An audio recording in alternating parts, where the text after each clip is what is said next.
How to edit the text box shapes in InDesign. I am going to show you how you can easily edit text box shapes in InDesign. Firstly, create a new document or open the existing document. Add a text box. If you don't know how to insert a text box in InDesign, it is simple. Select Type tool or letter T.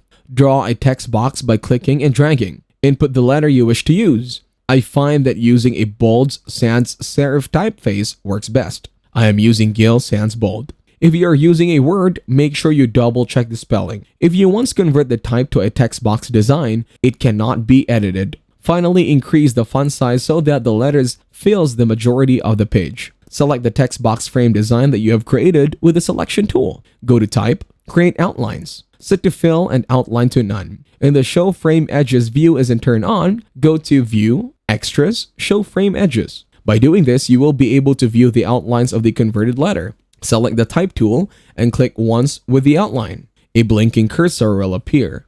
Add your copy and format it to suit your design. I prefer a small font size, 9, justified with no hyphenation. To adjust and change the shape of the text box, to move several anchor points, select Direction Selection tool. Click once on an anchor. Hold down Shift, click on Other Anchors. You will notice that points will change to a solid blue box. Once anchors have been selected, click one of them and drag.